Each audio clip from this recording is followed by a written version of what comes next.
We try to fill the Insight Myanmar podcast feed with loads of thought-provoking and informative content. But before we get into all that on the episode that follows, we just want to take a moment to express our heartfelt good wishes to all of you listening at the moment, wherever that happens to be, knowing how challenging it is in these strange times during the coronavirus pandemic. In trying times like these, we can all use a bit more goodwill in our lives. So on behalf of the team here at Insight Myanmar, I would like to say, in the traditional way that metta is offered, may you be free from physical discomfort. May you be free from mental discomfort. May you not meet dangers or enemies. May you live a peaceful and happy life. And may all beings be free and come out of suffering. And with that, let's move to the show.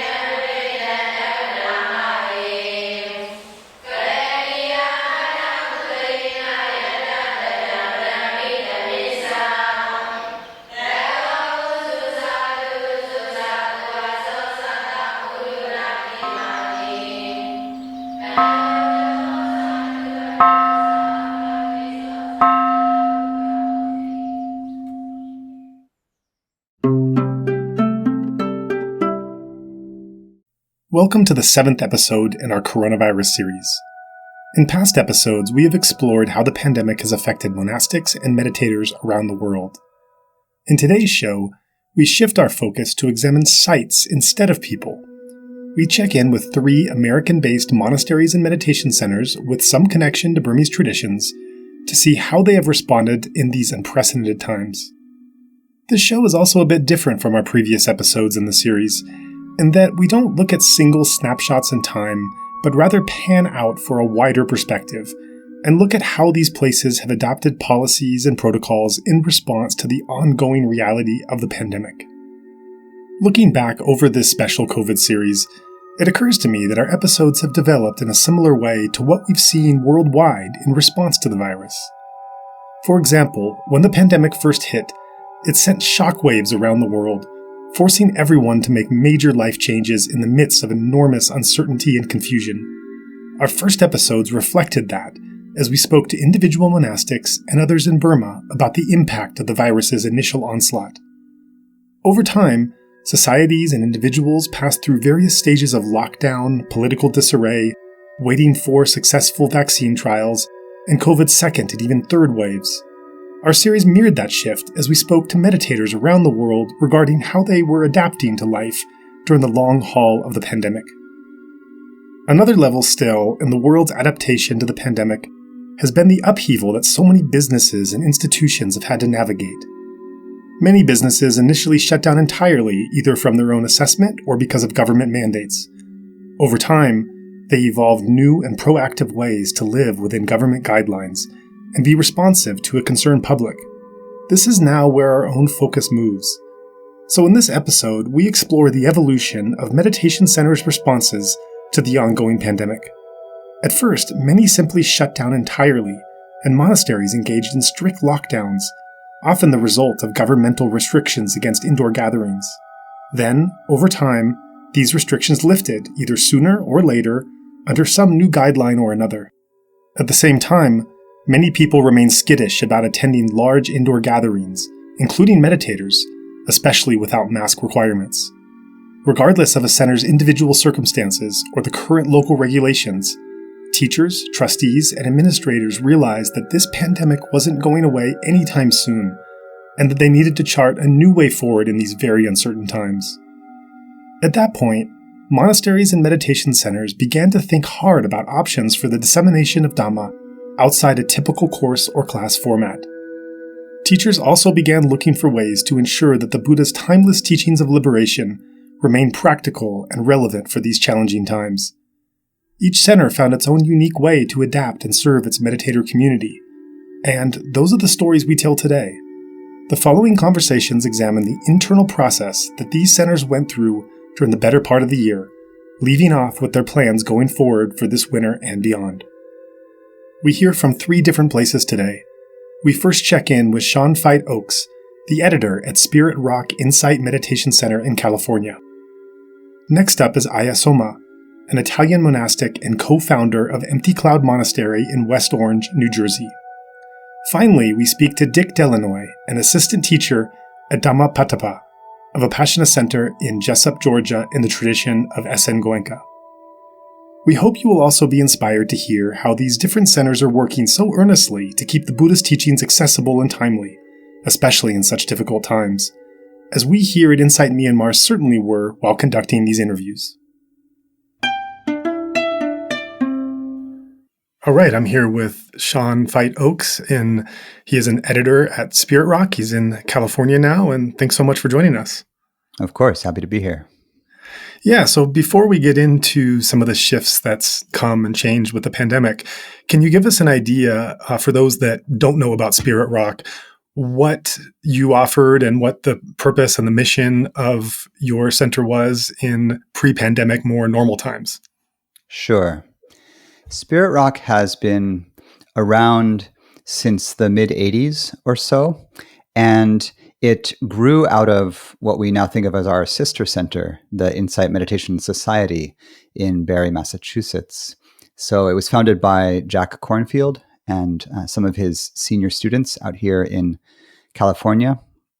And so it grew out of the same vision as Insight Meditation Society and generally the vision of the Western Insight Meditation centers, which is that it's primarily a retreat center, or we have up until pandemic times certainly primarily been a residential retreat center, offering retreats of from 1 day up to 2 months in the Insight Meditation style. And so that style, for folks who may not be familiar with it, is a form of Vipassana or westernized or globalized Theravada Buddhism that grew out of 2 main lineages, one being the Mahasi lineage of Burmese Vipassana, and the other being Jack Kornfield's primary lineage through the Thai forest tradition of Ajahn Chah. So we've always been a multiple lineage center, and the teachers here at Spirit Rock, there's a teachers council of a couple dozen teachers now and growing. Many teachers have studied in multiple lineages, not just within the Theravada, but broadly within Buddhism of different streams. So there are folks there with strong training in Zen, strong training in Vajrayana of various lineages, particularly Dzogchen, but also folks with training in other related streams like the Advaita stream of Sri Punja, and certainly Jack's time with Sri Nisargadatta as well. So we have an eclectic stream of practice coming together into really quite a lovely retreat environment for folks, about 100 folks at a time, almost year-round, coming to do retreat. And that has changed, of course, with the pandemic. Since March, we have been offering all of our programs exclusively online, including developing and really working on how to offer retreats online with people practicing at home, but with as much rigor and clarity as we can, to give a sense of the retreat experience, even though we can't gather in person at the moment. Right. And if you could take me back to that time around March when the reality of the pandemic really started to hit people everywhere with the severity of it and the disruption of life. And you could take me back to what was happening at Spirit Rock in the discussions with some of the senior teachers, the trustees, the center managers, at that moment of trying to figure out exactly what was happening in the world and how you were starting to calculate and figure out your response to it. Well, I think like everybody, it was kind of just a mad scramble.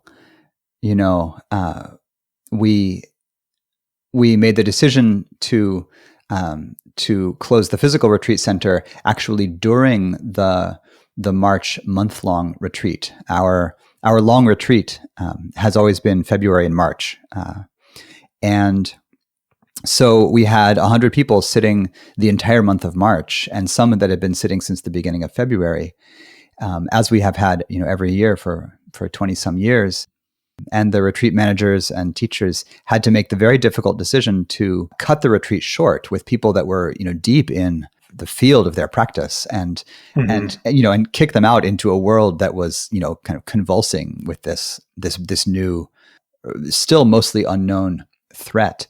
And it was really dramatic. It was harsh.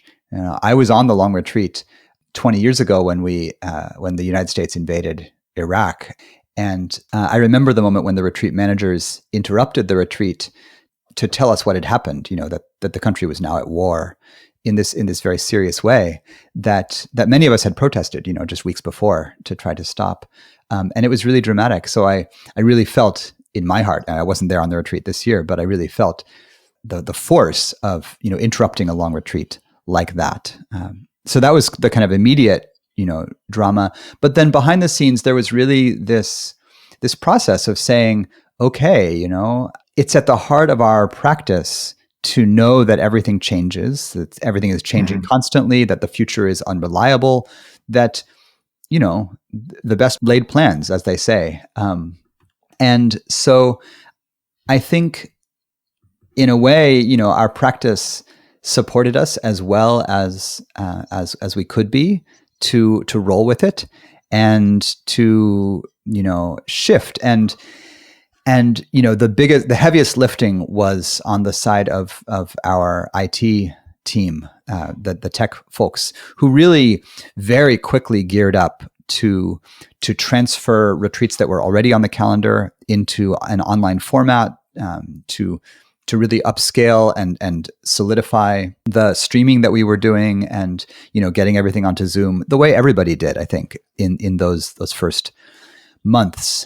And so it was a little chaotic, but relative to just shutting down, I think it went all right. Mm-hmm. That's interesting. You mentioned this intersection between the worldly and the spiritual, and reference back when you were taking a course during the Iraq War. And we often think of like a spiritual practice as being a retreat. We even use that word from the worldly. And yet, of course, there's always this interaction.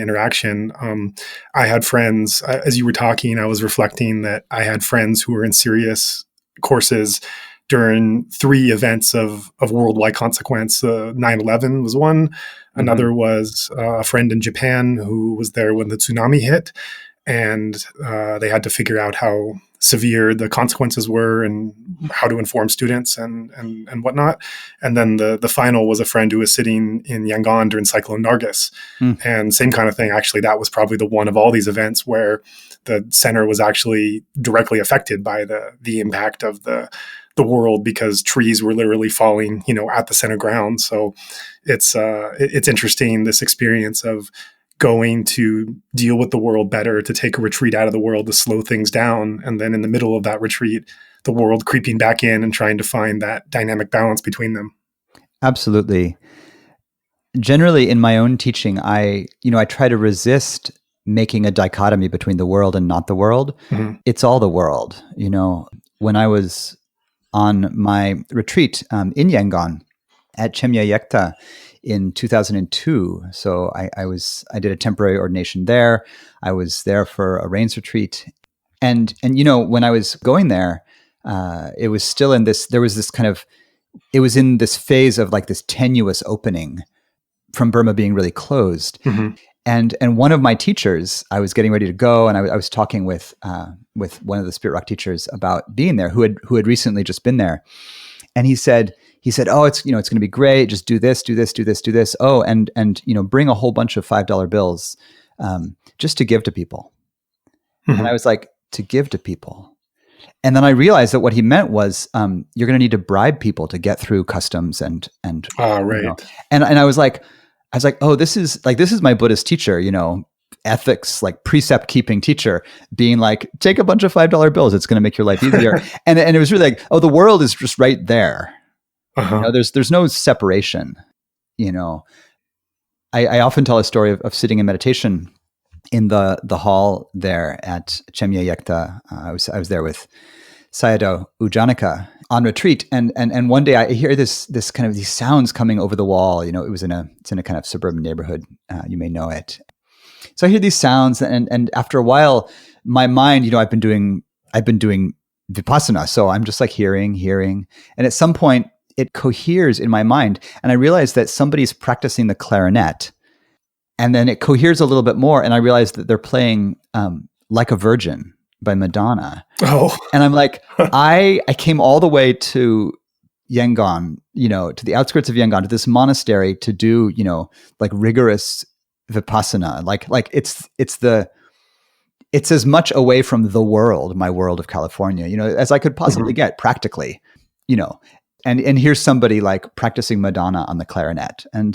And so it's all here, and in that sense with Spirit Rock this year, it very much feels like that, not just with the pandemic, but through the course of the year, it's really been part of our practice to respond to the crisis in race relations in the United States, to respond to the killing of George Floyd, to speak to, the chaos of the election, and really the Western insight meditation centers. They're not monasteries, right? They're certainly not hermitages. Mm-hmm. In a way, it is our mission to be a bridge between, the inner and the outer life, mindfulness of the internal, mindfulness of the external. And we really are community centers in a certain way for folks who have a kind of value that is strongly informed by early Buddhism, strongly informed by the precepts, by refuge, but also by concepts like interconnection and interdependence, and so it's at the heart of what we do to offer retreat practice, but also to know that we are embedded in the world, really in the complexity of people's lives, in the political situation. So it's all right here. And so what we try to do is offer people, resources and support for their inner life, and really to be on a path of liberation in the classical sense, but also offer guidance on what I would think of as, guidance on right view in this time. Like, how do we relate to our lives and the world from the perspective of the Dhamma? Mm-hmm. So it sounds like you're saying the unique way that Spirit Rock mission was set up to incorporate these teachings and the style and dissemination of the teachings led to a year like 2020 just being so disastrous and upsetting and disruptive on so many levels, that inherent in your mission were the tools in bringing the teachings to this strange reality and unexpected series of events that we're living through, and perhaps more smoothly trying to apply those to a very unsmooth situation. But there might have been some background in your mission that gave you the tools to look as teachers and administrators and how to respond in the most appropriate way. I think that's absolutely true on a heart level, in a way. Like, I think we know, we as a lineage broadly, I think we're pretty good at this, walking this line between the external and the internal. There's a lot to learn there. We've been in we've been in a deep and multiple decades process of learning how to address, for instance, the historical white-centered nature of the insight meditation lineage, for instance, and working on diversity and equity and inclusion in various ways, and diversifying our teaching pool, and a lot of effort in that way. So, and many things have been difficult, but I think what you're speaking to, at the heart of our mission is the transmission of the Dhamma, the preservation of the Dhamma, but also the California 2020 is not Myanmar of any era. It's not the Thai forest. It's certainly not. Magadha in the 5th century before the Common Era, even though that's where we take our texts from. So we're as Buddhism has always done, as it comes to new cultures, we are translating and reinventing when necessary all the time. But I think that the bones are there to give us a strong spiritual and kind of view response to changing conditions. The challenges are often really in the details. Like this year, like a lot of centers, we've been challenged to maintain revenue. We had to let go of a whole bunch of staff. Certainly a lot of our on-land staff, we had to furlough, which was really hard decision to make. We've, we're certainly not making the revenue in, online retreats as we would with people, coming to retreats on the land. But in beautiful trade-offs, the online retreats can suddenly reach people all around the world, and people don't have to fly to California to do it. And right. But the technical aspect of, turning an in-person residential, retreat center into essentially an online media company, that's not entirely. It's not entirely obvious, how to do that, and we weren't doing that before. We are an organization that got really good at putting on live retreats, and right. Suddenly, teachers are having to learn new technology. Everything's changing, and so that like the spiritual side is fine. Everyone's like, "Yep, everything changes," but in the relative, it's like everything changes, and how do I do a breakout group again on Zoom? How do we record things in a decent enough resolution, and where do we post them, and what's up with server space, and a million things right. that are just ordinary the world, needing to be engaged with. Right. And looking technically at what it was you did and how you decided it, to what extent were you basing those decisions on like local county or state guidelines? And to what extent were you making your own decisions based on consultation with your own staff and your own understanding? And where did your decisions on the correct action, the process that you took, where did they originate from? Like for closing the live center, for instance, like COVID guidelines? Right, for closing the center, or who was allowed there under what capacity, or if and when to reopen, what are those decisions based on? Right. I think it's, if I want to keep, basing our decisions in some way, going back to the precepts and, to our formal practice, if I want to not cause harm,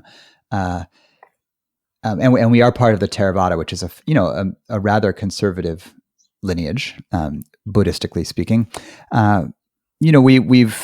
We've made decisions that are relatively conservative. So we've gone fully with state and county guidelines, of course. And our thinking at the moment is we're going to stay closed and offer things only online until it feels ethically responsible to do otherwise.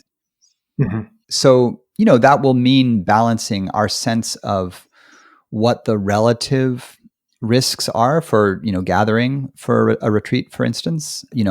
Is there a point where we'll be able to have a retreat but have it be only half capacity, for instance, people only in single rooms, and there's all sorts of considerations, but we're tracking the official guidelines, the CDC guidelines, the state guidelines, primarily the states, since the states are all different.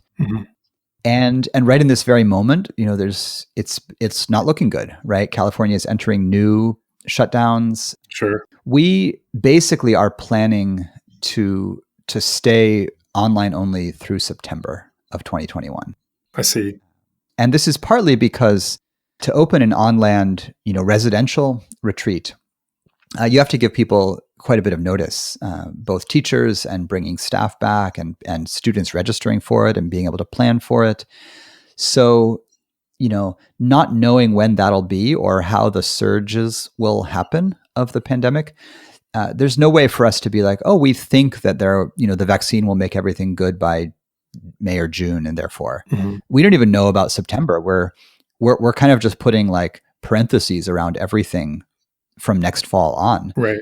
We're booking things, like we're booked out through, for a couple of years for long retreats, but we can't really say, oh, this retreat will probably be online, but maybe at the last minute we'll change our minds and have it be in person. That just wouldn't work. Right. So we're actually just making, I think, a fairly conservative line at being like, you can just rely on it being all online through September, and we'll see from there. And I'm hopeful that by the middle of the year, we'll have, a very clear sense of whether the vaccines are happening and how the global situation is looking. And, and that would give us a few months out to start, putting the pieces in place to get back on the land. So you described the mood of the center when the seriousness and the gravity of the pandemic dawned on people, and you had to scramble like everyone else to make decisions of what exactly to do and how to adapt to it. There was a period as we tracked the spread of the pandemic in the US where there were several months where it just felt like, okay, everyone hunker down. This is a new normal. We have to get through this. And then as it passed into summer and out of summer, there was a feeling of like, wow, this is, all this kind of stay at home and this new normal that we were adjusting to. This looks like it's not going to be ending anytime soon. And there was another adjustment that people and organizations had to make, that this is kind of the world that we're now living in for who knows how long to come. And so with that mindset of the progression of the pandemic and also the awareness of the length of the pandemic, the open-ended quality of that, not just a rough period you have to get through, but more of an open-ended thing that we don't know how long and to what extent it's going to last. Was there an adjustment around that awareness in your center that moved from taking responses in the moment to realizing the severity at the start to then realizing this is something we might have to live with for some time and having to change and adjust even more or again on that level?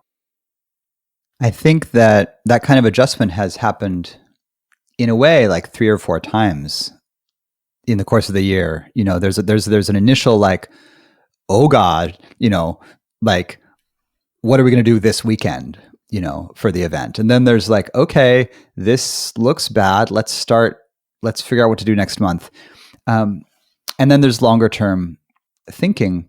One of the things that has been, I think, a hidden blessing in this for us is that we have had plans for a long time to strengthen our online presence and our workflows and processes for putting the Dharma out online. So we've been pecking away at that for some years, doing various things, streaming some events, getting things going, and that's been fine. But this year has been a little bit like, all of those things that we want to do anyway are now the thing we have to do right away.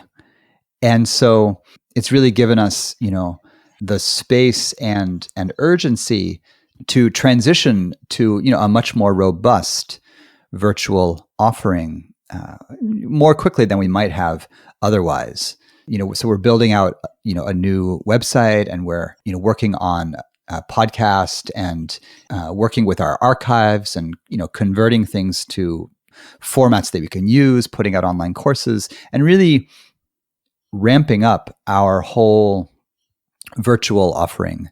And that's something that we should have done anyway. Mm-hmm. I don't know, right? That's something that we were in the process of doing anyway. And in a sense, it's the thing that we would need to do anyway to really grow into the 21st century. Mm-hmm. So we always needed to do it. Now we're doing it fast. Right.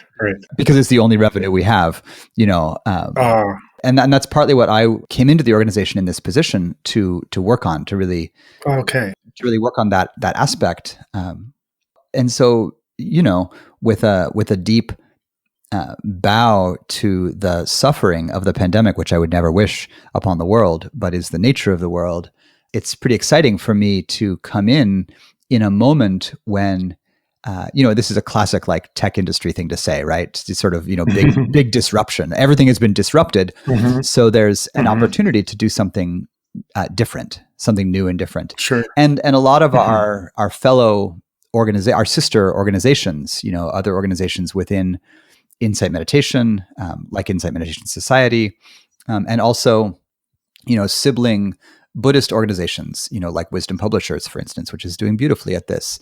A lot of places, Upaya is doing beautifully at this, have really risen to the, not just the challenge of the pandemic, but the possibilities of the 21st century and, deep interconnectedness to really do what was this core instruction of the Buddhas to spread the Dharma.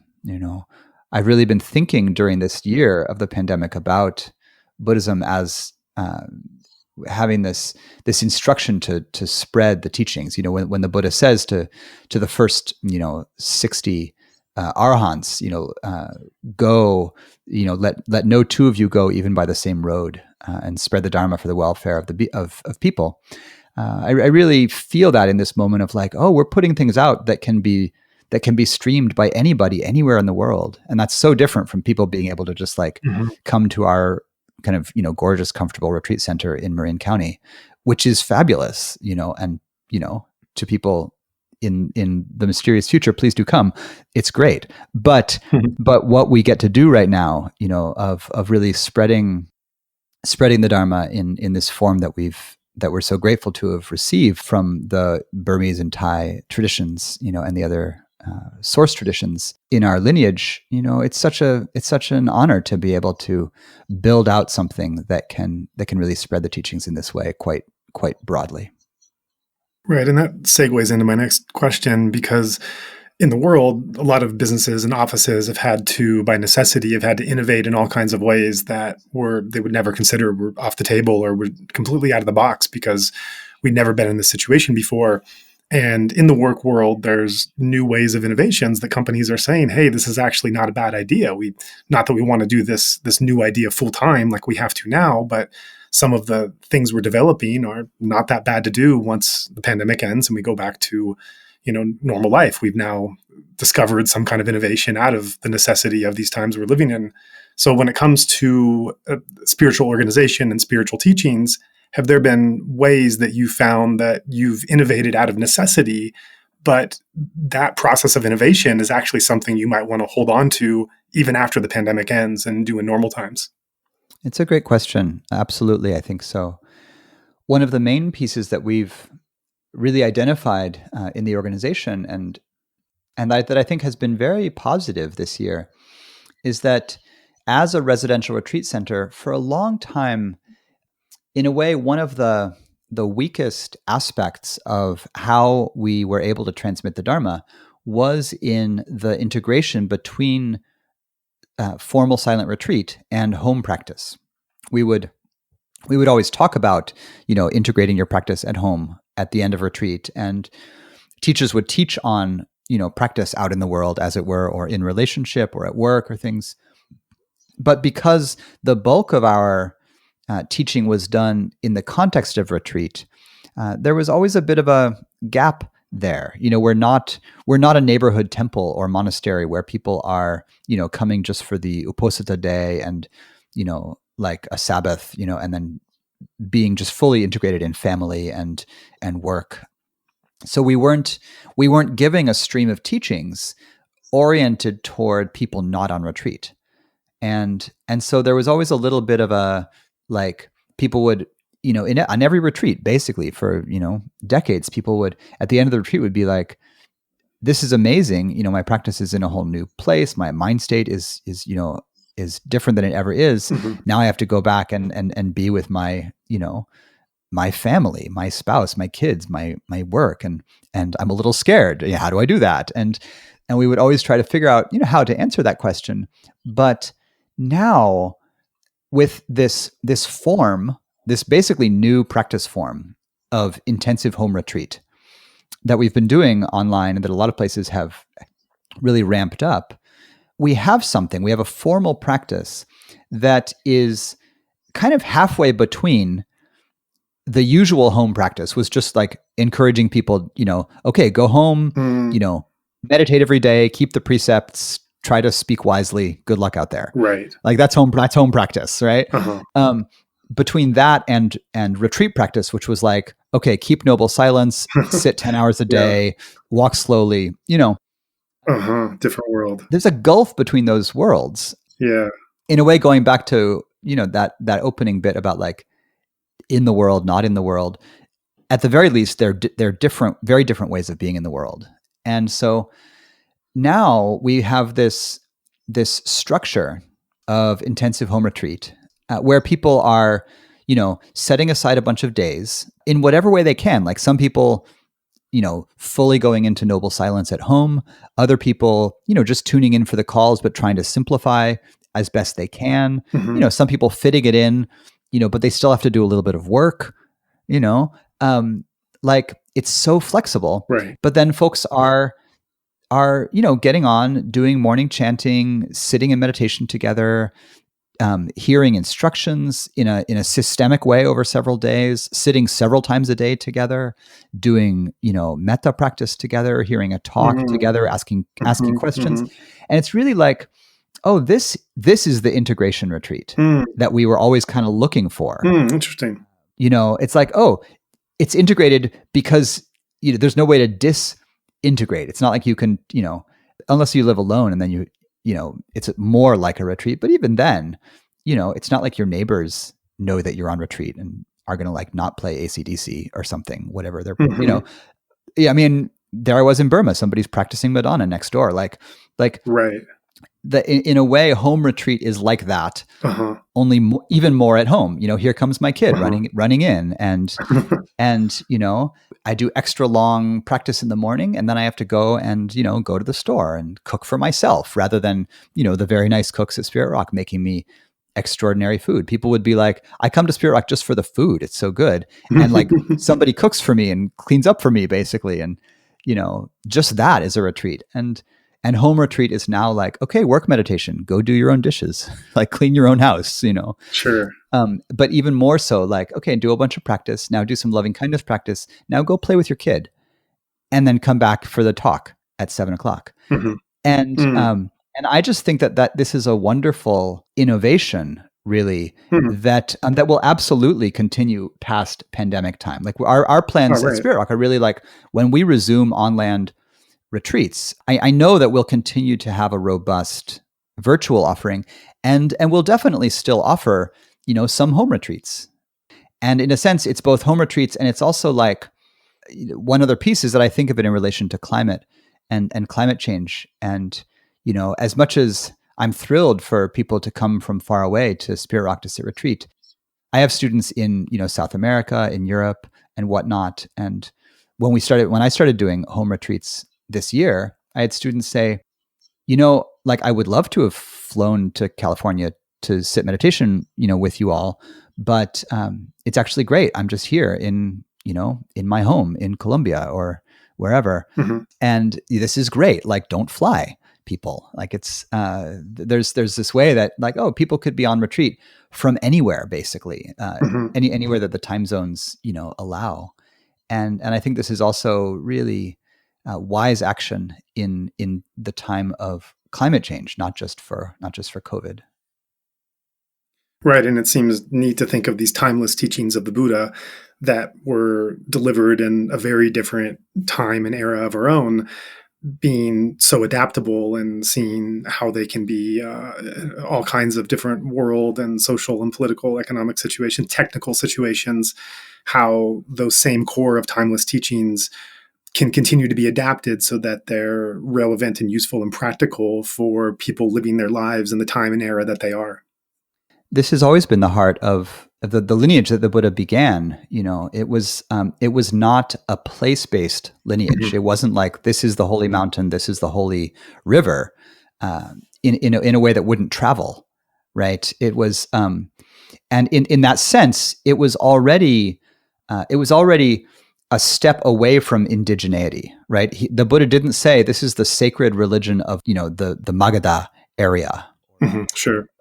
He really said, these are teachings that do translate, right? In that story where he has the arhants go out and, spread the Dhamma, he also says, teaching the language of the people. He says teaching the vernacular, Mm-hmm. And so there's always been this process, that in the West anyway, we could call evangelical, right? This kind of spreading the Dhamma process where it changes. It changed when it went to China and encountered Taoism and Confucianism and new doctrines came in and old doctrines were shifted. And, it changed as it got rooted in the Tibetan plateau and met the local spirits there, the local deities.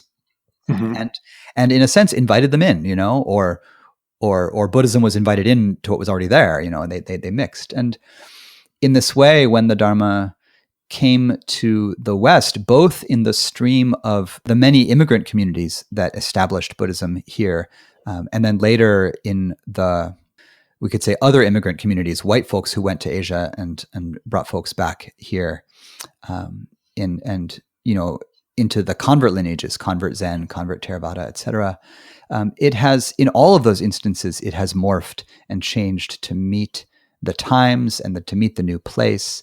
And given how much crisis the world has seen and how deeply Buddhism in many different places has met the crises as they've arisen, Mm-hmm. this in a sense to me feels, within my lifetime, it feels like, oh, this is this kind of big cataclysm, but it's not apocalyptic. This is not the end of the world. Right. This is actually just more of the world. There's always been pandemics. There's always been wars. There's always been the end of empire. Mm-hmm. And Buddhism has persisted in this relatively stable, in some cases, format, changing all the time, but there's been a persistent, core to it for really this, very long period. The way that folks say that the Theravada monastic organization is the oldest continually operating corporation in the world.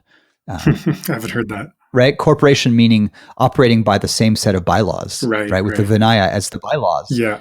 This is a very stable institution. Good point. And so I feel it actually buoys my spirit living in what feels to me sometimes like a very apocalyptic time, mm-hmm. to feel that, it has changed tremendously and colonialism changed it tremendously, but the core insights that the Buddha put forward seem to continue to communicate in a relatively direct way. Like we read, you read a good translation of the suttas and you get it.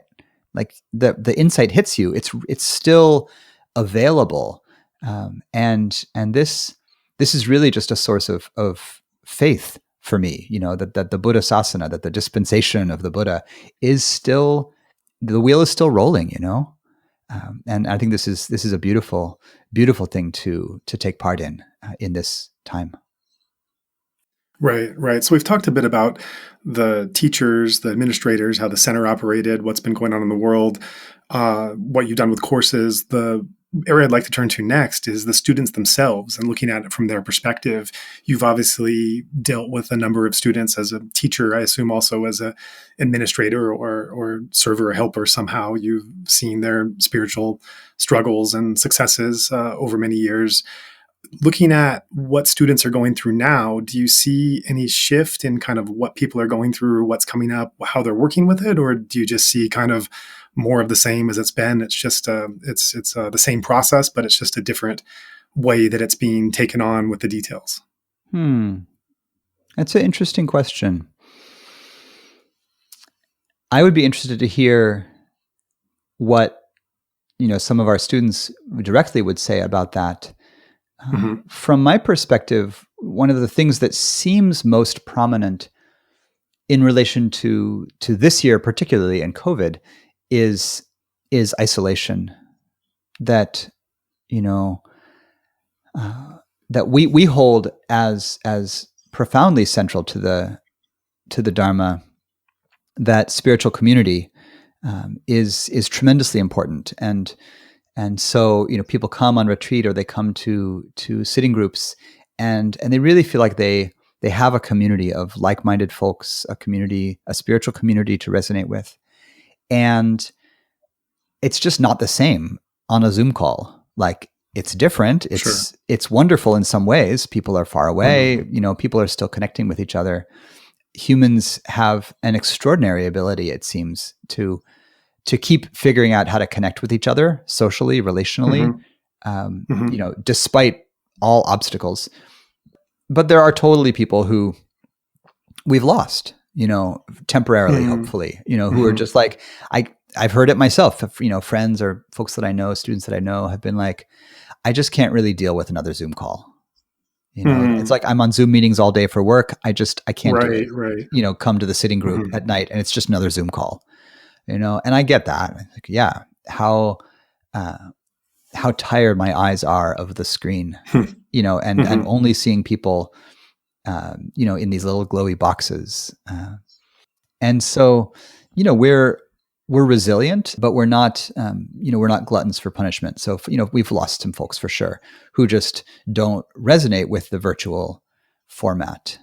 And my hope is that those folks are enjoying their non-technological time as best they can and practicing and getting support in whatever way they can. And that they come back, as soon as we can gather in person together. But that's one of the main things that I think about for the students this year is really the sense of isolation. And a lot of what I'm trying to do in my role at Spirit Rock, and what many of us in the administration and the teaching body are trying to do, is to try to figure out how to bridge that gap, how to do online events where folks actually do feel more connected to each other, more small groups, less noble silence, of course, more conversation, more ways for people to feel like they're actually in a room with other humans and not just, on their couch alone where they spend the whole rest of their time. So trying to respond to isolation is one. And, I see. And the other main thing in this year and last year, I'd say, but really accelerating over the last several, is a strong urge from not all, but many parts of our practitioner community, our student body, to respond in a wise and communal way to the crisis of racism in this country, and to figure out how to respond as a community to the political situation. How do we, as Buddhists, as convert Buddhists, how do we respond as activists? How do the traditions, as we've learned them, from the Theravada source traditions or from the other source traditions, how do they speak to social action and really support what feels like a very authentic and strongly arising impulse to act wisely in this time of civic unrest. And it just seems like the times are demanding a response, and I think many people in our student body feel that quite acutely, and then turn to us, turn to their spiritual teachers broadly for guidance on how to respond, how to be in social action through a Buddhist lens, through a mindfulness lens, and that's a complex conversation. There's so many layers there, and Sure. And I think a lot of what we've tried to do at Spirit Rock is just keep those conversations foreground for us, and really give platform to teachers within our teaching body that are really speaking to that. So to try to amplify using whatever platform we have, whatever cultural weight we have as a large center, to really lean into supporting teachers who are active in the intersection of the Dharma and social justice and anti-oppression work, and really build a Buddhist side of the conversation in this country that is that sometimes runs in parallel to the progressive left, but other times doesn't, but that draws on Buddhist principles, draws on the Dharma, is grounded in the Dharma. Mm-hmm. And I think that's a long-term project, Right. but one that's been quite acute in recent years, and really, I think, very beautifully central in the concerns of our student body. Yeah, this is a time for it, that's for sure. Yeah. Yeah. Well, great. Thank you so much for taking that time to share all of this. You really have a lot of great things going on, and it's wonderful to hear about how you've been developing in spite of these difficult conditions. Was there anything else you wanted to add? I want to mainly just wish everyone well, safety in this precarious time. And I encourage folks to come and check us out at spiritrock.org, see what we're offering, check out the home retreats and the various things that you can now stream from anywhere, and really to hold the principles of the Dharma and the inspiration that we get from this tradition just close in our hearts as we find our way together through this very challenging time. So all of us at Spirit Rock just offer our blessings to everyone listening for our practice and for getting through this as the wheel continues to turn. Yeah, thank you for that. And best luck with everything you're doing. And thank you for the services that you're providing for a larger meditator community spread around the world now.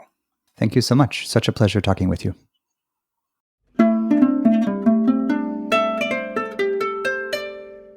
Ayasoma, thank you so much for joining us here on the Insight Myanmar podcast. Thank you for having me today. Yeah, great. So first of all, can you tell us a little bit about your monastery, Empty Cloud Monastery, at the time before this whole pandemic hit? What were the normal activities? What were the normal offerings in times more normal than what we're living in right now? Yeah, sure. So I don't think it was ever normal for us. Mm-hmm. Because we actually moved into the new place. So in Empty Cloud Monastery in West Orange, New Jersey, mm-hmm. At the end of December 2019. So like a couple of months before the pandemic started kicking in here in the United States. And before that, we were in Rockaway Beach in New York City mm-hmm. for 4 years. So it was an entirely different setup and setting and neighborhood. So we moved in at the end of December. We inaugurated the new monastery with a month-long jhana retreat. Wow. So we had lots of friends, lay friends who came to practice with us at the monastery because we wanted to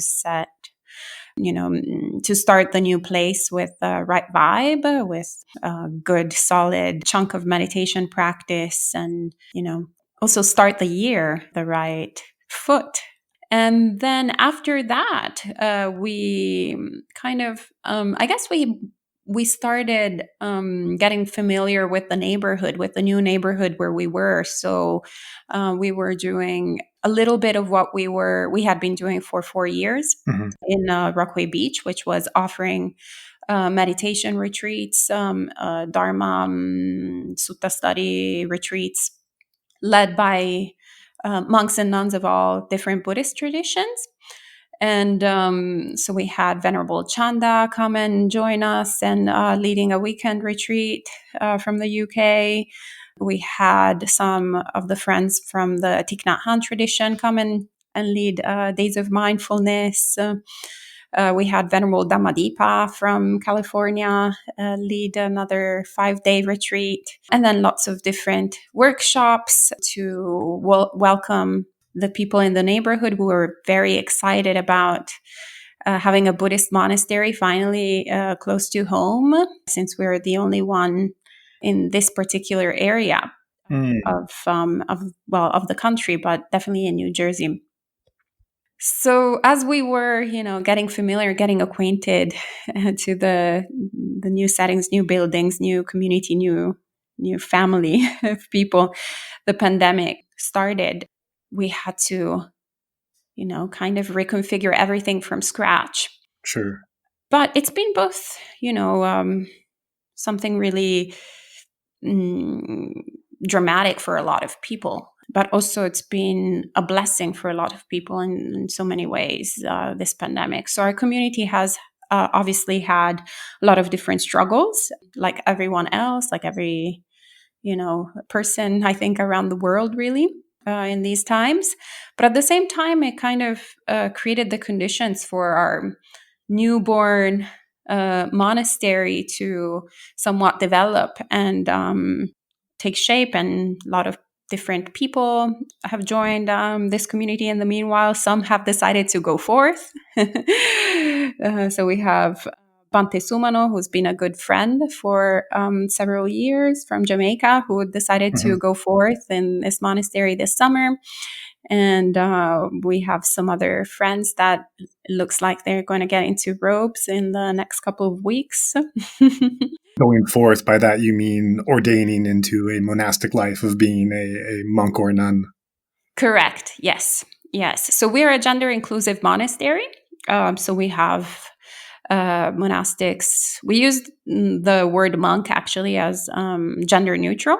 So we all define ourselves as monks. So whether it's male monks or female monks. Right now, I'm the only bhikkhuni at the monastery, but we have some female aspirants that are joining as residents and want to go forth. So, yeah, so it's exciting amidst the drama. It sounds that way, yeah. So it sounds like you guys had been really active as a Buddhist monastery and with diverse Buddhist activities in New York City. And your move to upstate with probably all the plans and programs you were looking to run just coincided with this whole pandemic hitting us as it hit all of us in various unexpected stations and moments in our life. And you had to adjust. Do you remember, I think that the pandemic didn't come in a certain day, but the realization of how serious it was did come to us at different times. So I'm wondering if there was a specific moment at the monastery where you all kind of looked at each other and realized how serious this was, and that this was going to be a disruption of what your plans and hopes were. And when that hit you, how you felt and how you responded and what course of action you took. Yeah. Thank you for asking. That's very important because I feel actually it was a big teaching of greed, hatred, and delusion, especially a lot of delusion. So not wanting to really look at the gravity of the situation. I think we've all experienced that at a certain point. But I'm originally from Italy, so I was born and bred there. And Italy was one of the first countries who was severely hit. So I have several friends that also have been affected by COVID-19. So it somewhat happened, since in Italy it happened earlier on than the United States. I was lucky enough to come to an awareness of the severity of the pandemic, earlier than before actually New Jersey, the state of New Jersey and the state of New York understood how severe and how bad it was. So before the lockdown, so Empty Cloud Monastery went on lockdown mode before before the actual state. I see. That was one of my questions. Yeah. Yeah. And that was mainly, actually, we had gone to Thailand for 2 weeks in February. And that's when there was some sort of awareness that the pandemic was spreading throughout the world. But I have to say that back then I wasn't taking it very seriously, unfortunately, as well as other, lay friends or other monastic friends. It was a little bit too early because we couldn't see any symptoms. So that's why I'm saying it's been a great teaching of delusion, because sometimes all the, the facts and all the material is there, but we decide not to see it because it's uncomfortable. And then as we came back, all the news started coming from Italy. And at the same time, there was a lot of anxiety because we had just moved here and the monastery is new and we actually have a mortgage. It hasn't been paid all in full, the building. So there were all the concerns of how are we going to survive, without actually seeing people and offering Dharma programs, offering retreats. So it was a real concern in the mind. We're not, an organization. We're a very grassroots organization. We're not supported by any pre-existing community of either Asian Buddhists or, we're not part of a larger organization. So the struggle was real, so to speak. So at the same time, we had all these retreats scheduled. Actually, it was the first one in March was supposed to be led by myself and Bhante Sudaso, who is the co-founder with myself of Empty Cloud Monastery and Buddhist Insights, the nonprofit. And we just looked at each other, and with the information that we had from my family and friends in Italy and from the newspapers there, we just had to do what felt compassionate. And we were like, well, if we're going to close the monastery because of this, well, so be it. But we can't risk the health of the people that are coming here on the retreat. So we canceled the retreat and we just locked everything down, and we were kind of resigned to any sort of possible outcome. And I have to say that people have been incredibly supportive and generous, which is why we still have a monastery in November 2020, and we still have food to eat. People have been coming to feed us on a regular basis. So lots of gratitude, I have to say, lots of gratitude. Yeah, sure. Can you describe a little something of the trustees or the management or the teachers when you came to the conclusion that, so first the pandemic hit, right? And then you realize this is a serious thing. We need to lock down and it's a disruption of normal life. But then for everyone, it doesn't go away, and it still is not going away. We don't know how long it's going to stay with us. So it's not just an uncomfortable or disruptive period we have to get through, but it's kind of this everlasting dukkha that we have no knowledge or sense of when we're going to come out of it. And once some of the people at your monastery started to gain that realization that we don't know when this is going to go away, we don't know how long this lockdown or unusual circumstances are going to be in place, how did that begin to affect the mission and attitude at the center, at the monastery, I should say? Yeah, of course, there being lots of different minds involved in the organization besides myself and Bhante Sudasa's.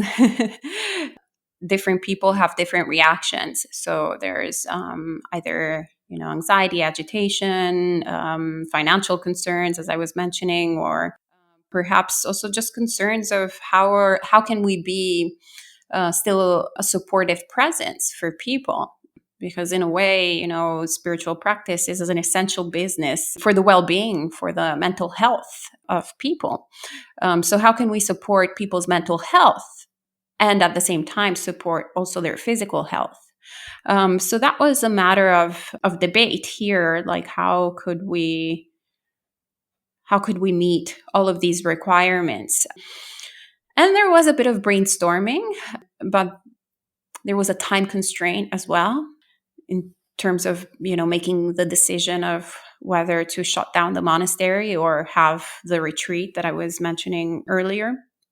And so back then, actually, also in Italy or in Europe, where people were hit pretty badly, actually, they were mentioning, a 3-week lockdown or a 4-week lockdown, something like that. So we were like, okay, well, that sounds reasonable. Basically, we're just going to shut down for a month and then take it from there.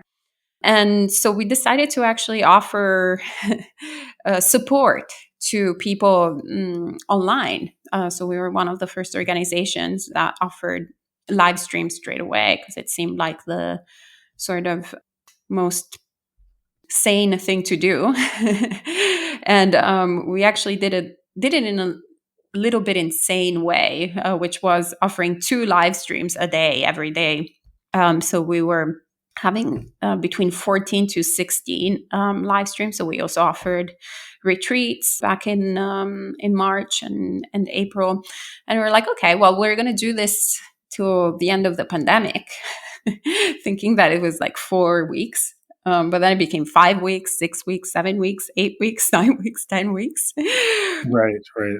And in June, actually, we were pretty exhausted. Like myself, Bante Sudaso, and the three other residents that were here at the monastery. So we're only 5 actually residing here.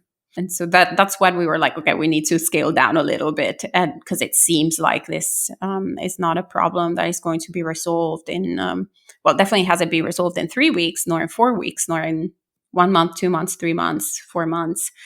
But at the same time, start looking at our practice. So finding a balance between giving to others and giving to ourselves.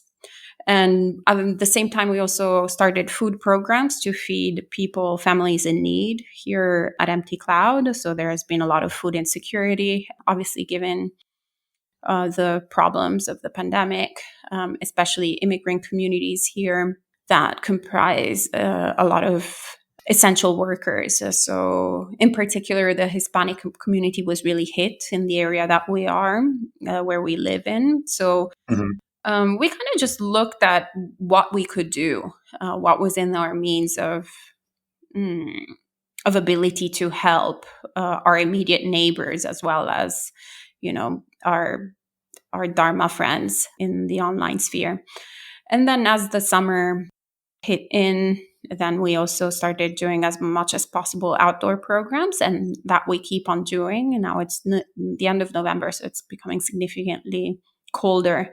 But this weekend, since the temperature is rising, it's going a little up for a couple of days. We're offering a meditation and hiking retreat at the reservation close by.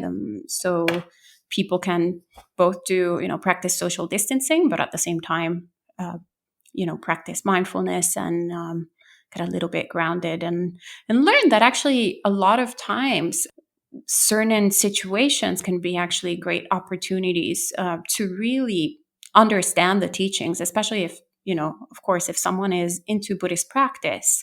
A lot of times we talk about the Four Noble Truths and we really overlook the first noble truth of suffering. And we kind of take it for granted. Okay, yes, there's suffering. Let me just work on getting out of it.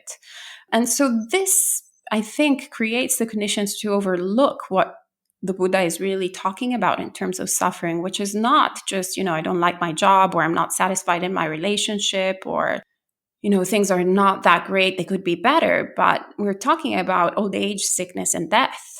And during this pandemic, it was impossible. It is impossible. It's not was, it is impossible to overlook this real truth of what we're talking about. There are people dying. There is this incredible, fast, quick sickness that takes people and kills them. And it's awful. It's incredibly horrible. And it affects the elder people even more. So it is like within this suffering, it's important to take the time to really learn from it and understand why it's important, than to you see the cause of suffering, enter the end of suffering, and follow the path for the cessation of suffering. So it's a very powerful, I would say, teaching that 2020 is giving us. So you've shared a number of ways that you've innovated under the current circumstances, like offering different kinds of courses, offering Zoom and teachings online that weren't done prior to the extent you're doing now. What kind of response have you seen to some of these offerings on the part of the students? Oh, people have been extremely grateful. So we actually use YouTube Live for most of the things that we do. So I think that gave people also a bit of a break from the Zoom offerings that are more interactive, I guess. So some of our friends were quite happy to just, use YouTube and type. I guess us Buddhists were a little bit more introverted sometimes. So, people were quite happy. It also allowed interestingly enough, many people to have more access to the Dharma because they live in places where there's not, a temple close by. So we had people from the Midwest log in, or just different places where a lot of people from Florida, where there's not, they didn't have prior to the pandemic the opportunity to go and learn at a temple, learn from monastics. So yeah, actually, we made a lot of new virtual friends that go from, Malaysia all the way to Italy, actually, to my home country. Going by Arkansas and different states, Oklahoma here in the United States. So that has been, I have to say, a beautiful gift to be able to have the opportunity to share the Dharma with so many people. Sure. And who've been very grateful that this was finally available. And from there, to be able to point them out also to different monasteries. Sometimes they were actually close to monasteries, close to Dharma centers, but they weren't aware of it. So one of the missions of Buddhist Insights, the nonprofit that Bhante Sudazo and myself started 5 years ago, is to connect people with monastics. So a lot of times people, get in touch with us, but we don't, just tell them, okay, stay with Buddhist Insights and that's it. Listen only to Ayya Soma and Bhante Sudazo, but rather also point them out to other monastics and also different traditions. So yeah, some of the friends in Australia, we point them out to our friends like Bhante Sujato, Bhante Akaliko, who are also offering live streams on a regular basis, Ajahn Brahm, of course, or people in England, Venerable Chanda, as well as, all our friends at Amaravati. Here in the US, similarly, if they have chant centers close by, or wherever, if we have resources, presenting them. And so people had the opportunity once again to start building relationships with communities that then they can also join in person once things will get, hopefully, in sort of more humane level of interaction outside rather than just digital. Yeah, we also, once again, got lots of people here at the new monastery. We're in the suburbs, actually, so we're not in the forest nor in the city. We're in a bit of an in-between. And we have quite a few acres, not that much, not that many acres, but a few acres, large enough to have outdoor programs. So we're with quite a few people. So it definitely was a source of wholesomeness. So people could come, still, be together with other Kalyanamitas, spiritual friends, but at the same time protect their health, be, social distancing. So yeah, the reception has been incredibly good. And once again, people have been extremely generous. So they also had the opportunity to practice the virtuous qualities that the Buddha encouraged us to develop, and supporting the monastic sangha. And that's how we're still alive today. We also had they also donated some beautiful Buddha statues here at the monastery. We have a Guanyan Bodhisattva now. So yeah, we've been showered with blessings, I have to say. We're very grateful. Yeah, that's great to hear. Sometimes when a difficult situation hits, human nature can respond in any number of ways. And I think times like this allow us to see the strength of some of our institutions and the different parts of our human nature. So it's great to hear that at a time of difficulty like this, you're actually having people step up in some ways, even perhaps above and beyond in the normal flow of things. And that actually leads to the next question I have, staying on the topic of the students' response to some of the activities you're doing and what you're noticing. In your position as a spiritual teacher, you've worked with a wide range of students over the course of their own journey and some of the struggles and issues they go through. You might have seen some patterns given where you are and what types of people you're working with.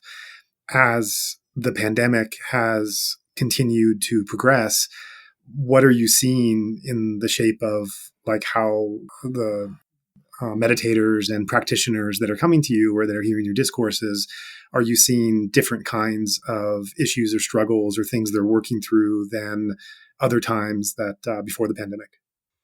Actually, yes. Well, the pandemic here in the US, contrarily to where I'm originally from, where it kind of hit pretty much anyone throughout the spectrum of society. So whether you were on sort of the wealthier side or on the lower end of the spectrum within the society, it didn't really see any sort of differences. But here in the US, for obviously the complicated history of this country, it has hit significantly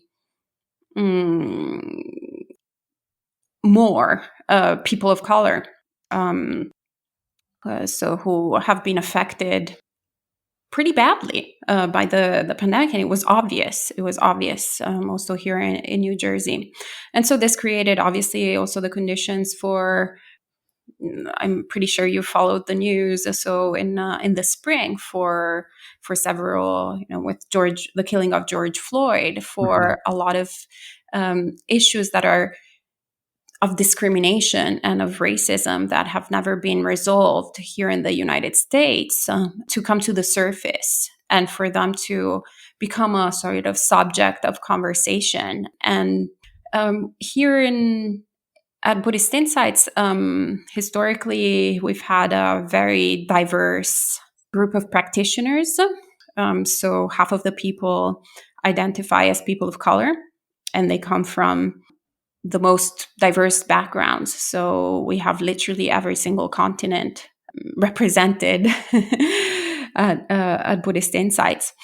And also the age range is on the younger side as well. So most people are between 20 and 40 historically. So obviously all of these issues were very present, were very much subject of discussion. And what was apparent in all the spiritual circles, whether they were Buddhist or not Buddhist, was the what we can call, tendency of spiritual bypassing. So of people not feeling heard, not getting whatever they were presenting as struggles that they were experiencing as issues that were being acknowledged.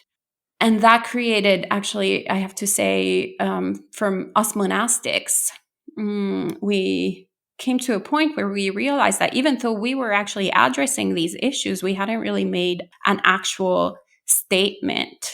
And that not making an actual statement, but only talking about these issues within Dhamma talks was contributing to this sort of confusion of how is a Buddhist practitioner supposed to deal with these issues. So Bhante Sudhazo and I started talking about it and seeing how this was creating a lot of suffering in a lot of the people that we know and in the community at large. So we decided to actually make a statement and have a kind of live stream Q&A with people asking us questions of what we thought about the subject matter. We also participated in one of the Black Lives Matters, protests here in Jersey. And we thought that, it was the right time to make actual strong statements that racism is not okay and that discriminating on people is against the Buddhist teachings. So I would say that these were the struggles that came up. And whether we did, a good job or not in addressing them, it's not up to me to say. But what I think is what has been a good lesson from that is the understanding that there have to be more conversations about this. And as Dharma teachers, as monastics, as whatever kind of role we have within Buddhist communities, it's very important not to be silent, not to be complicit of discrimination, but actually be very clear in what is in accordance to Dhamma and what is not in accordance to Dhamma. Dharma centers should be, or monasteries should be, places for refuge for people. It shouldn't be just a place where you go and feel good and don't think about anything. But actually, it should be a place where people are also heard and, hugged, whether physically or, spiritually, metaphorically speaking, but where they feel welcomed and we have the courage to discuss these things instead of pretending that there is no self. So, nobody should get annoyed about being discriminated upon. I guess what I'm trying to say is that sometimes these teachings are so precious, so beautiful. The Dharma is incredibly powerful, but it can be used in a way that is not helpful. It can be used in a way that actually is oppressing people and then turning them away from the teachings of the Buddha instead of being used skillfully as a vehicle for liberation. And the Buddha, once again, it's my understanding that he never turned away from suffering, but actually encouraged us to understand suffering deeply, look at it and transcend it, not pretend, oh yeah, everything is okay because there is no self.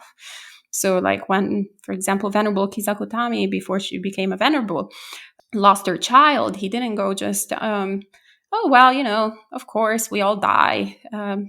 But there is no self, so who cares? No, he acknowledged her suffering. He helped her out. He helped her understand the fact that death is not exclusive to one particular being, but it's a universal concept. It's something that applies to every single human that is born. By one birth, get one death free. So in the same way, I think it's important to have honest, clear discussions about all of these issues. I hope this answered your question.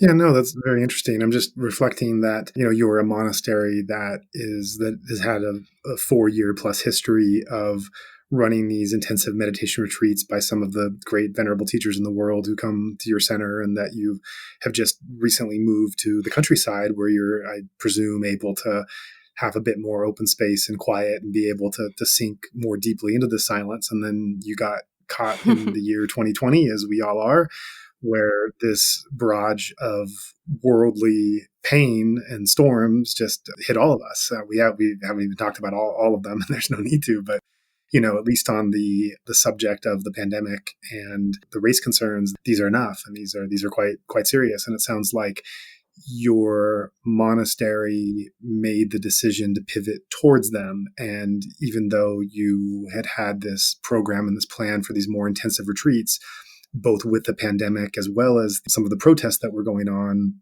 that you put your resources and teachings not only into the spiritual field of still doing some kind of mindfulness retreats as was possible with social distancing and with giving discourses or maybe instructions on Zoom, but you also did things like organize food drives for those in need and to speak out against and participate in some of the protests that were going on at the moment. So it sounds like you made a very intentional turn to want to apply these spiritual teachings in a very worldly way with what was going on in our lives at this time.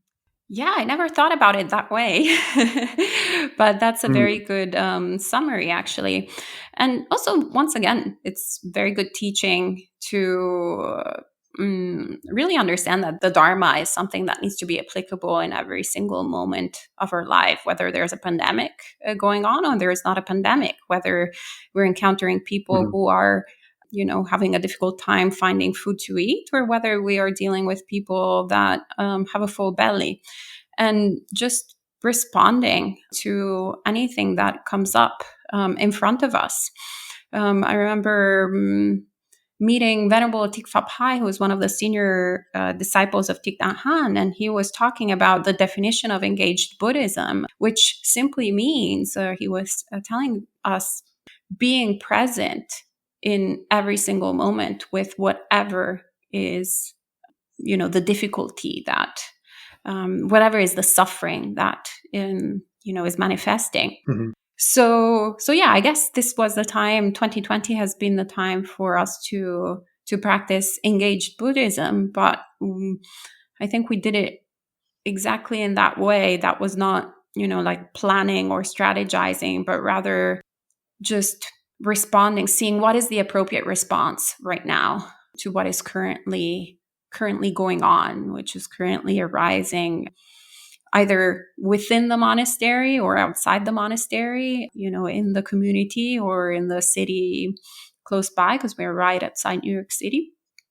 Like what are the things that need to be addressed, and trying our best to act in the most skillful way possible in accordance to Dhamma.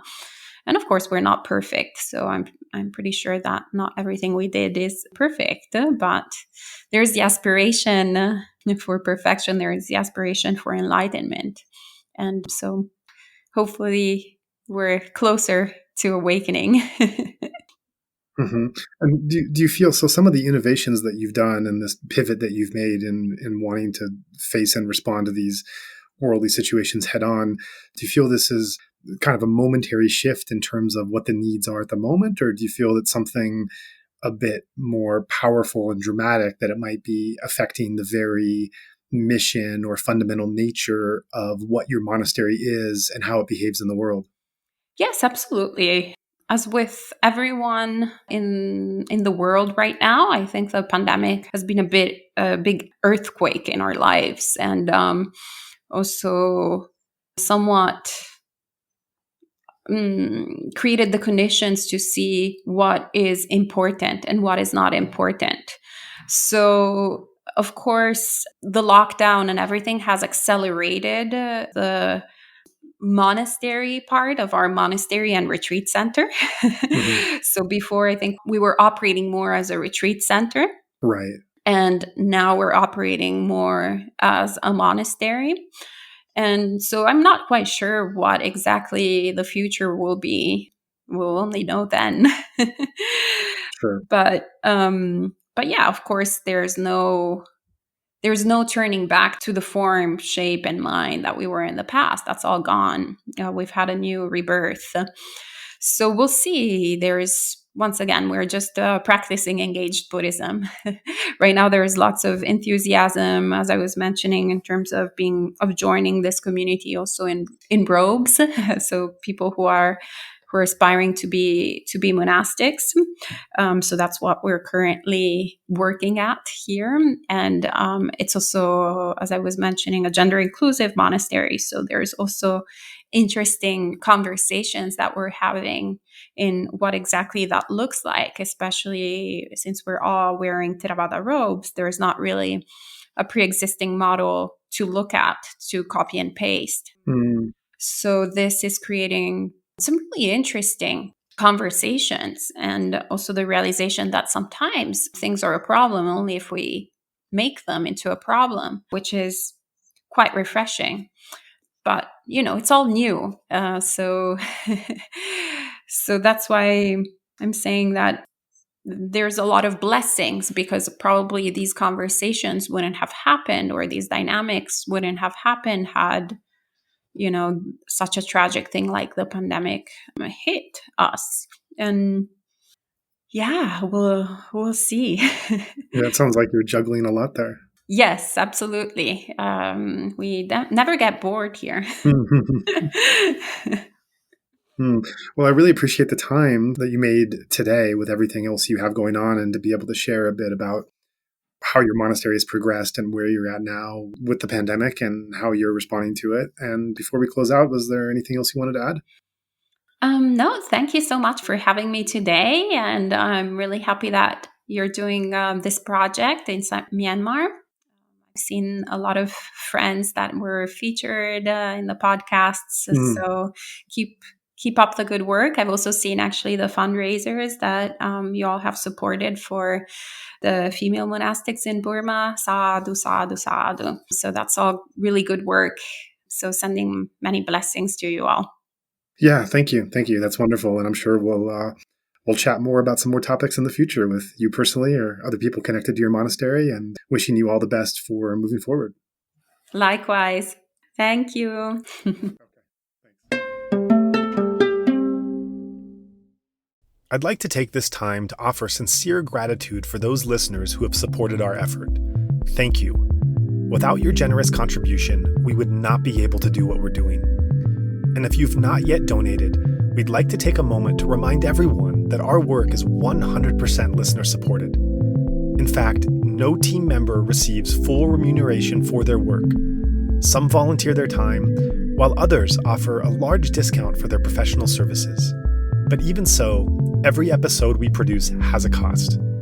Any contribution of any amount that you make towards Insight Myanmar will allow us to continue our work and pump out more content for meditators related to the Dhamma in the Golden Land. If you would like to join in our mission to share the Dhamma from the Golden Land more widely, we welcome your contribution in any form, currency, or transfer method. Every cent goes immediately and directly to sustaining the programming.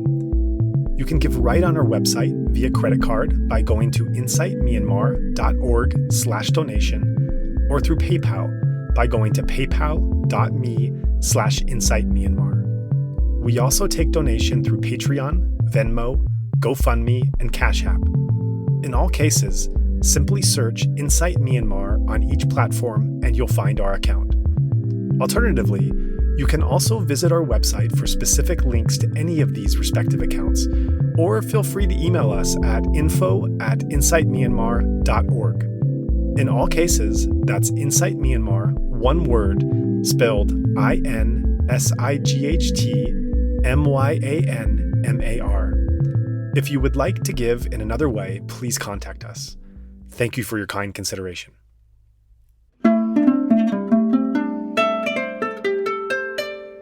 Dick Delanoy, thank you so much for joining us here at the Insight Myanmar podcast. I understand you're in Georgia now? That's right. We're in Southeast Georgia, outside of Jessup. Been here for 13 years.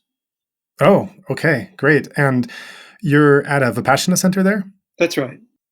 Right. Can you tell us a bit about the name of the center and its history and connection to the larger tradition? This is Vipassana in the tradition of S.N. Goenka and Sayagyi Bakin. And our particular center is called Dhammapatapa, Majesty of Dhamma. So this is part of the wider tradition of Vipassana and the tradition of S.N. Goenka. So during normal times, pre-pandemic, can you let us know a bit how these centers usually operate? Okay. We usually have, at least at our center, we have about a capacity for 60 students at a time. Each course, we do about 15 to 18 courses a year. We don't do anything else other than run these courses. There are 10-day courses for most students. After a while, we have longer courses, 20 and 30-day courses for students, more experienced students. Great. So in normal times, this is generally how your centers are running. Of course, these aren't normal times. And the first thing I'm curious about is when the realization started to dawn on you that things were going to be quite different. The pandemic obviously didn't hit at an exact moment in time, but the realization of what was happening hit different people in different ways. So for you specifically, and maybe your crew of other teachers and administrators and trustees at that center in Georgia, when did this realization start to dawn on you? Well, we had been following information about the pandemic in late February, and we're beginning to make plans about what to do with it. And there was a point, it seemed like overnight, where all of a sudden it shifted from, well, we could do this and we could do this to, okay, we have to shut down. I guess it was at that point where the curve started going exponential. And it wasn't that high compared to what it is now, but it was shockingly high at that time. So we closed the center for the rest of the spring and most of the summer. We had a few servers who stayed on after the last course that we conducted in February and early March. And my partner and I, Erica, who are both ATs here, assistant teachers here, we became caretakers of the place. We started having courses for them, for the two of them, and then when a couple other people arrived, we included them. But everyone who came had to be quarantined for 14 days on site. They'd usually do a self-course before we would actually allow them to mix. Mm-hmm. And given that strategy, we've been able to keep our servers totally isolated from students after we did start tentatively running courses again. Mm. It's almost like a firewall between students and everyone else. I mean, I'm sorry, Right. between servers and everyone else. The teachers have to interact with students, but the servers don't interact at all.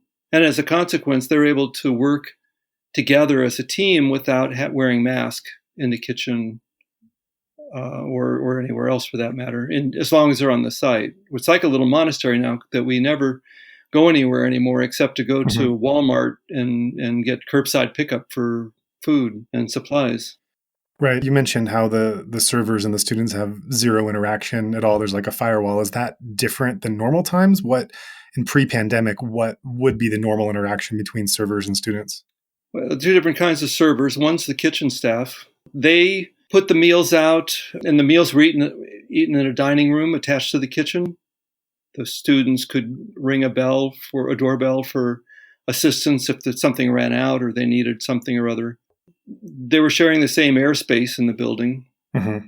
The other type of server is what we call course managers, and they provide direct contact with students in terms of helping them with mundane issues like they need a blanket or they need the air conditioning fixed or a light bulb's out or they need a toiletry that they didn't bring, anything like that.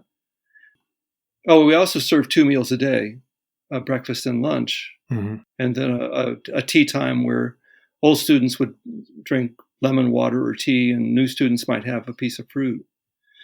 Now, the students who come, they bring their own breakfast fixings. They do that on their own. Lunch is provided in bento boxes, little plastic 3-chamber boxes with a handle on it that for a while we were putting them out beside their residences. Now we're putting them in a central location where the students come to get it themselves and then bring it back when they're done. So, except for picking up the dishes and putting it in bleach, that's the only contact that the kitchen staff has now. Right. Right. And when you initially made this decision to just lock down over spring, was that a decision based on your own thinking among trustees and teachers at the center, or was it reflective of wider state guidelines? Both. We have a center reopening committee that started right there at the beginning. I see. We had a number of assistant teachers on it. We had one of our administrators on it, and we had the benefit of a professor of community health, public health, who was in our southeast area, and she has connections with CDC. So she was also influential in helping us gauge our response. And I think in those days, we were so shell-shocked, deer in the headlight, that closing down seemed like the only thing to do. Now, in retrospect, we're holding courses, and there's 5 times as many people getting the disease now. There's a calculation I did recently that in the 5 southeast states that we serve, there's been 18,000 people each day get the virus, are confirmed as having the virus. Right, I see.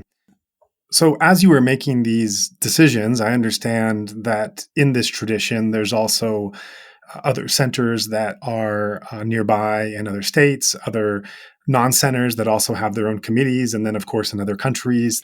How was this operating in tandem? Were there conversations from one centers to the other, or was each group solely independent on being able to make their own decision and decision process going forward?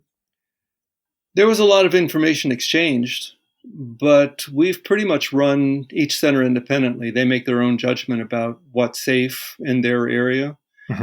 Their own infrastructure helps decide what they can do, how many students they can take. So it's been pretty much every center decides for itself. There's a number of the centers in North America that still haven't opened yet. I see.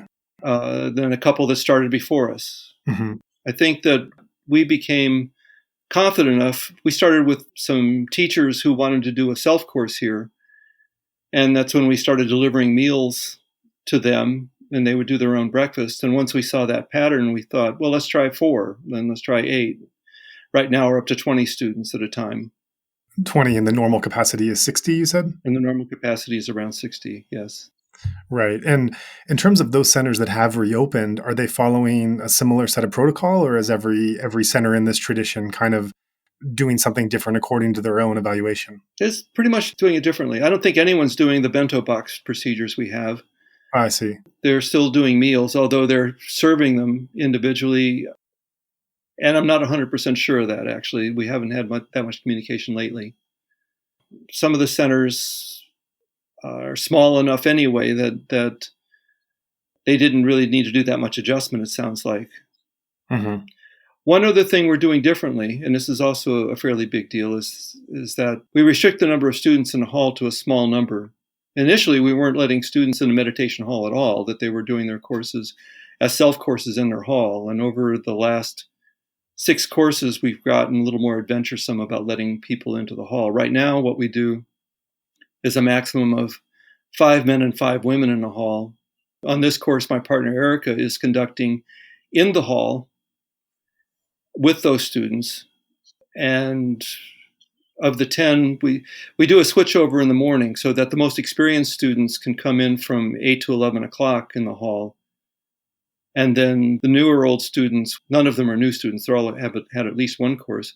The newer old students will come to the hall for the afternoon.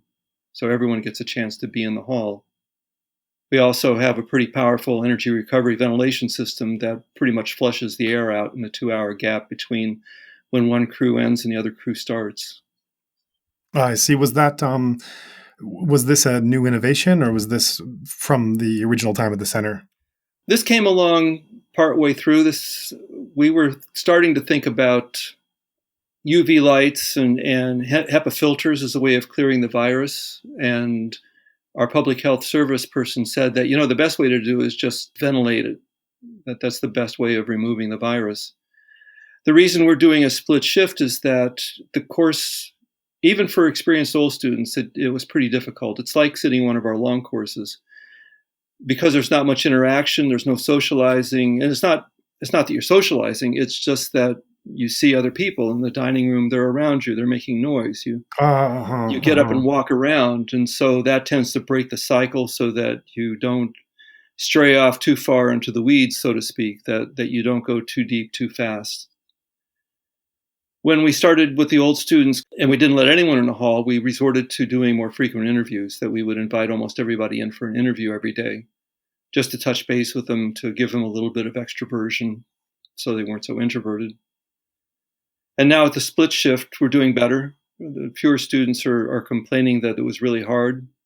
A lot of them were clamoring, we want to hear the tapes, we want to be in the hall. Mm-hmm. So this is a way of giving everyone a chance each day. Right. And are you allowing pure new students to come, or is there a regulation in place that someone has to have a minimum level of experience before attending a course these days? Each course we're trying to get closer to normal, mm-hmm. and still have a set of protocols that we believe is safe. So eventually, the next step, we've already taken students that have only had one course. We're ready. Within a couple months, we're going to start taking new students again. It may be just a few, like 3 or 4 is all, but we're going to start, mm-hmm. and then see how we can continue to expand the numbers. Part of the limitation also that we have is that we wanted to have everyone have a private room that was well ventilated. All right. And so that has limited us right now to 11 men and 11 women. We have another building that was built, but it has central air. The ones that I just talked about have individual AC. Mm-hmm. The central air one we're a little hesitant about using because everyone would be sharing the same airspace. Mm-hmm. So we may have to bring in, either portable heaters or window air conditioners in order to make that building work for the duration. Right. So it's a number of things to have to think through pertaining to the physical center that haven't really been on the radar before. Yeah, this is all, we're making this up as we go. This is... Yeah. Aren't we all? We're concerned about the emotional welfare and mental welfare of our students. Now we're having to balance that against this physical health problem. And the trade-offs are difficult. Mm-hmm. We try not to have any trade-offs at all. The main trade-off is we just can't bring as many students here. Right. And what have you noticed about student interest in taking courses? Has that stayed consistent, or has it gone up or down during this period? We always have a waiting list, even in the normal times. So we've not had any problem at all in having students come. We initially sent out a list for the first course we did, it was invited only. So we went through our roster of students in the Southeast who had long course experience and invited them. And we did a couple courses like that, but then we saw that those numbers were tailing off. So we relaxed it a little bit and started taking students who had 8 courses, and then 5, and then 3, and now we're down to 1 or 2. Right. So you've been, as you mentioned, working your way back from being locked down completely to a tentative opening, and then working your way back to some sense of normalcy. Obviously, things won't be entirely normal until there's a vaccine, but moving towards a greater degree of safety and being able to open your doors to a higher number of people who want to be able to participate. Yeah, right. That's right. The only other thing that was significant about this shutdown that we did was that we had always had problems with dining. It was ridiculously tight. It was one of the first buildings we built, and we were on a tight budget. And as our numbers grew, the dining room became ridiculous. We tried building additional dining annexes, but that was, not a lot of gain for what we were putting into them. What we really wanted to do was to build a large extension to the kitchen building so that the old dining room would become the serving room, and then we'd have a big dining space. Sure. But we couldn't do it because courses were going all the time. Now that the courses stopped, we actually built it. Unfortunately, we can't use it now, but but you say you built this during the lockdown that you did this? Yeah, we had contractors come in, and we would keep them isolated and outside. We would tape up the doors for the room that might possibly exchange air with the kitchen. I'm sorry. So it's just that, having this opportunity and figuring out a way to keep the contractors away from us. And the numbers in Georgia were not that high. A lot of time the work was going on in our county. In 30,000 people, there was only about 15, 20 cases. That has grown now to around 1,500 cases, which is, for a county with 30,000 people in it, about 5% of the population has had the disease now.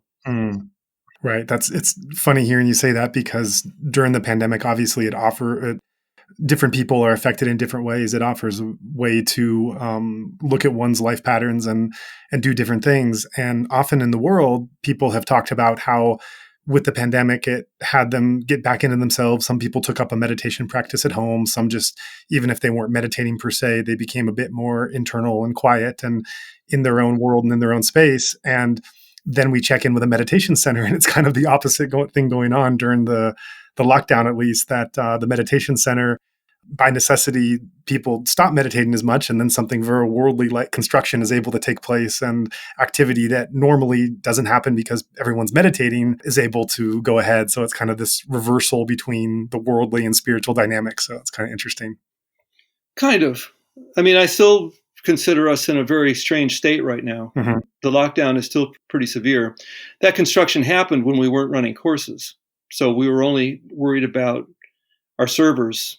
And during the few times that the contractors actually had to go into the kitchen, we would actually vacate the building, and we would go over to our community next door and have meals over there for a few days. Right. So you mentioned about the demand for courses being somewhat consistent with how it's been before, although there's different regulations in place. In terms of the students who do come and how you're working with them, you've obviously, as a teacher, you've been in a capacity of working with students learning meditation and the emotional and psychological, et cetera, effect and process that they go through. During this time, have you noticed any difference in terms of what's coming up for students, or how they're working with it, or how it's affecting the meditation process, or has it been relatively the same? And for the most part, I think it's been relatively the same. The kind of issues that come up for students are still the same old kinds of things, trying to help the student get out of their own way. They want so much to do this right, and they wind up being in their head too much. And it's hard to help students learn how to relax and just let it happen. That's always been the issue. The only thing that I really see is that the students are putting up with a lot more inconveniences than they were before, that they're so grateful to be able to sit a course at all that they'll put up with a lot, such as doing their own meals or having to wear a mask in the Dhamma hall, which is the meditation hall. And the mask gets hot and humid, and it becomes a distraction. Right. So even when the Dhamma, I didn't get that. So even when the Dhamma hall is open and you have a very limited number of students, for say a 1 hour group sitting, all the students and teachers, I guess the servers aren't there. Everyone's wearing a mask during that hour? That's right. That's right. Oh, okay. Okay. We had calculated that the odds of somebody coming to the center that was pre-symptomatic but contagious Mhm. was around one student a year.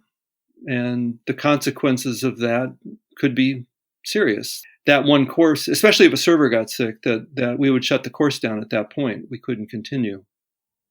So we're assuming that in every course somebody's going to come with that's ill and doesn't know it, and then we'll be ready for that. Mhm. In fact, on this course right now, we just discovered a woman on the course. She had visited with friends on their porch. Wasn't sure whether they were wearing masks. They were about 4 to 6 feet apart. And we got an email from the friend saying her boyfriend that was there has been tested positive. And so we moved the student out to another building that I mentioned earlier that we're not using because it has central air. But she's the only one out there.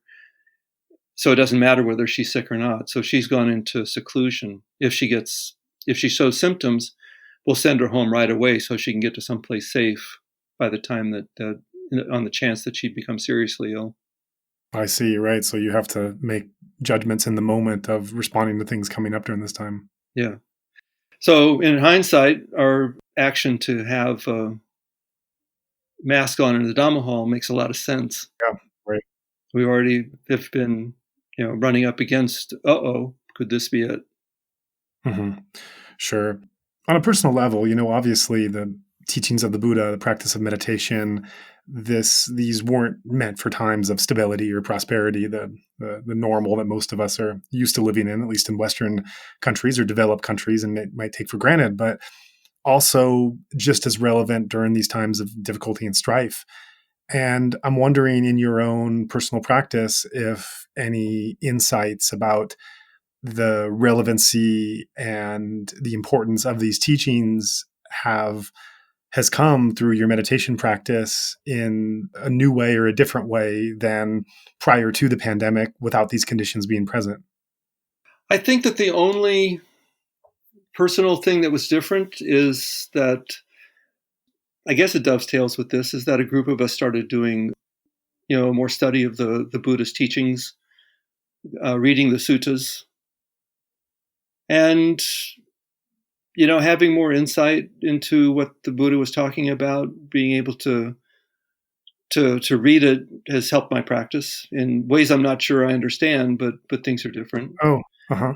I think that the other factor is that I'm less distracted by the outside world. I still read the news, but I don't go to town to coffee shops or hang out at the hardware store anymore.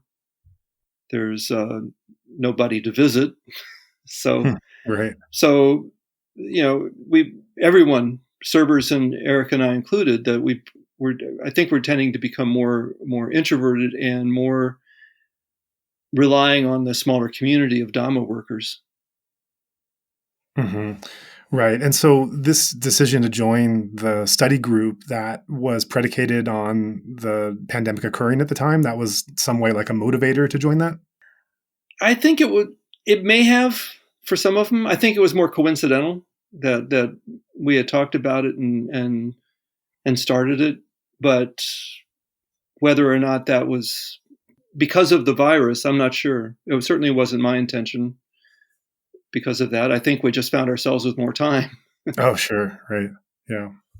And as this pandemic is currently raging, and definitely the teachings of the Buddha and meditation practice have a certain relevancy in accepting what is and in seeing the value of a balanced mind, have you or other teachers in the tradition brought these teachings through writing or through a discourse to meet the demands of the moment, I guess, is the question I'm looking for. Like, to take this fundamental practice, this timeless practice that people have practiced, obviously before the pandemic and many centuries before us, but during this difficult time that we're in, to show the relevancy of the current times and the current situation of going back into this practice and how this practice can help us at a time like this.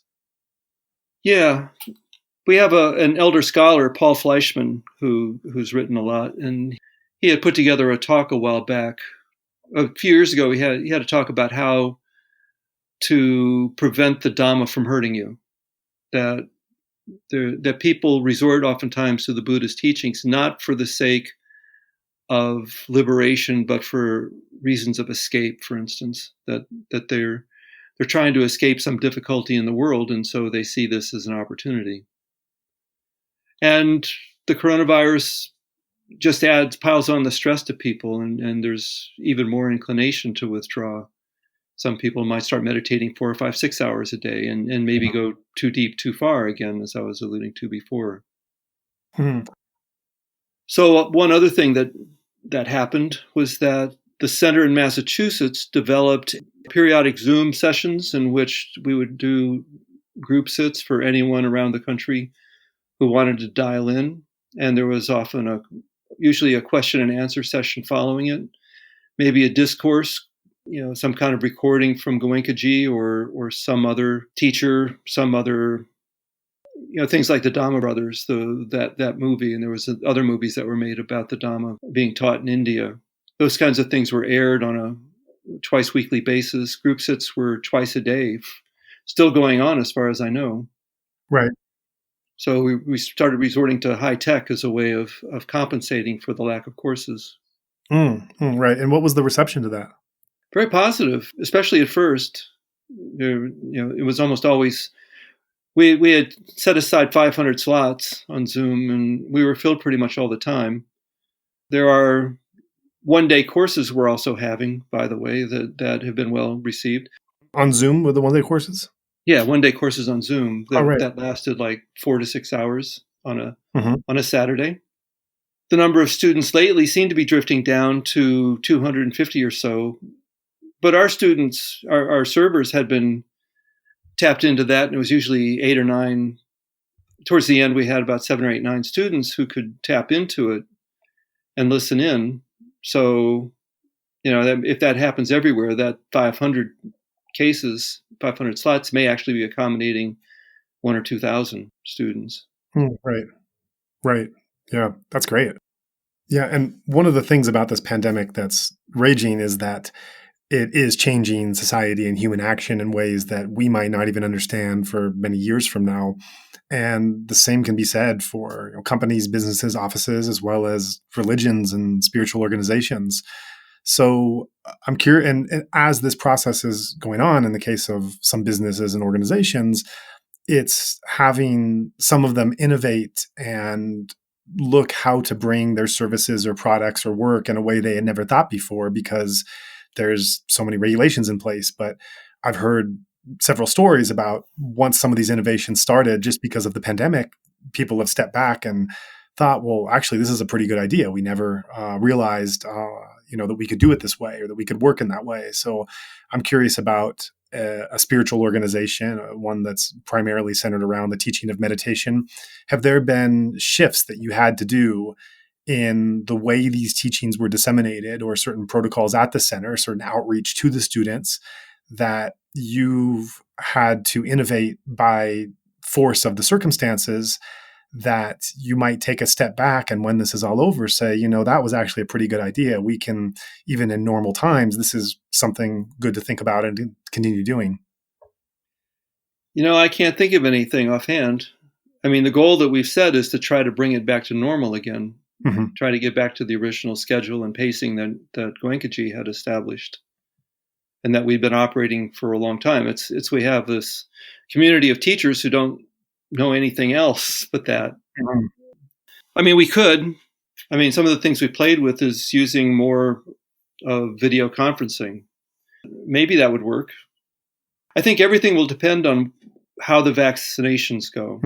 If we can vaccinate quickly, if there's enough medical supplies to give the vaccinations, like syringes and needles, if the vaccine lasts, has good durability, gives us good resistance to the illness for years, we won't have to worry about it. We'll just go back to normal again. The pandemic will fade. If we find ourselves in a situation where the vaccine only works for 3 months, and you have to start all over again. Or there's recurrent waves with different mutations that the vaccine doesn't cover.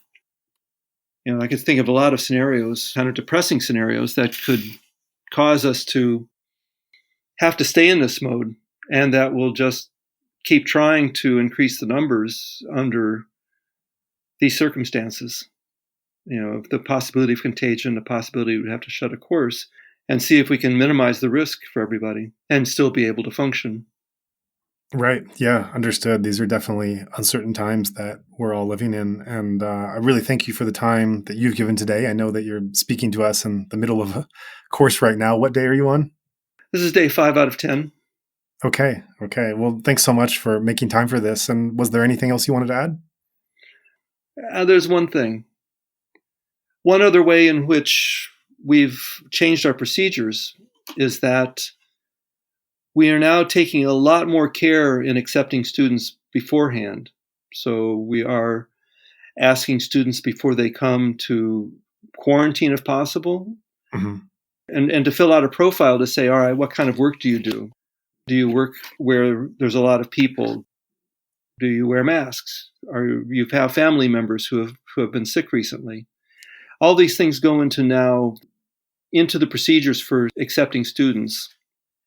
We have a waiting list all the time, but instead of doing it first come, first serve, we'll often scan that list for, all right, which are the least risk people? The people who've had the most course experience and the people who've had the least exposure to the disease. Right. So changing the way that students are accepted and the application process out of necessity as well. Yeah. Right. Well, thank you so much for being on and sharing these thoughts. I know that it's been hard for many people to get information about how things are changing, and those that are serious meditators and unable to go to centers for a variety of reasons right now to be able to check in and just learn how these centers are trying to get back to normal and what these protocols are, I think is of interest and value for knowing how meditation instruction is continuing to be taught and practiced in this country and everywhere else. So thank you very much. My pleasure. You have been listening to the Insight Myanmar podcast. We would appreciate it very much if you would be willing to rate, review, and/or share this podcast. Every little bit of feedback helps. If you are interested, you can subscribe to the Insight Myanmar podcast on Apple Podcasts, Spotify, Stitcher, or wherever else you get your podcasts. Also, please check out our website for a list of our complete episodes, including additional text, videos, and other information at www.insightmyanmar.org. That's Insight Myanmar, one word, INSIGHTMYANMAR. If you cannot find our feed on your podcast player, please let us know and we will ensure that it can be offered there. There was certainly a lot to talk about in this episode, and we'd like to encourage listeners to keep the discussion going. Make a post, request specific questions, and join in our discussions on the Insight Myanmar podcast Facebook group. You are also most welcome to follow our Facebook and Instagram accounts by the same name of Insight Myanmar. And if you're not on Facebook, you can also message us directly at burmadhamma@gmail.com. That's BURMADHAMMA@gmail.com, and we're also active on Dhamma Wheel. If you'd like to start up a discussion group on another platform, let us know and we can share that forum here. Finally, we're open to suggestions about guests or topics for future episodes. So if you have someone or something in mind, please do be in touch. We would also like to take this time to thank everyone who made this podcast possible, especially our two sound engineers, Martin Combs and Tharng A. There's, of course, Zach Hessler, content collaborator and part-time co-host. Ken Pransky helps with editing. Dragos Bandita and Andre Francois produce original artwork, and a special Mongolian volunteer who is asked to remain anonymous does our social media templates. We'd also like to thank everyone who assisted us in arranging for the guests we have interviewed so far. And of course, we send a big thank you to the guests themselves for agreeing to come and share such powerful personal stories. Finally, we are immensely grateful for the donors who made this entire thing possible. We also remind our listeners that the opinions expressed by our guests are their own and not necessarily reflective of the host or other podcast contributors. Please also note, as we are mainly a volunteer team, we do not have the capacity to fact-check our guest interviews. By virtue of being invited on our show, there is a trust that they will be truthful and not misrepresent themselves or others. If you have any concerns about the statements made on this or other shows, please contact us. This recording is the exclusive right of Insight Myanmar podcast and may not be used without the expressed written permission of the podcast owner, which includes video, audio, written transcripts, and excerpts of any episodes. It is also not meant to be used for commercial purposes. On the other hand, we are very open to collaboration, so if you have a particular idea in mind for sharing any of our podcasts or podcast-related information, please feel free to contact us with your proposal. As you know, our podcasts are 100% listener-supported. We welcome your contribution in any amount, denomination, and transfer method. You may give via Patreon at patreon.com/insightmyanmar, via PayPal at paypal.me/insightmyanmar, or by credit card by going to insightmyanmar.org/donation. In all cases, that's Insight Myanmar, one word, INSIGHTMYANMAR. If you'd like to give especially to support our new run of coronavirus episodes, please go on the GoFundMe site and search Insight Myanmar to find our campaign.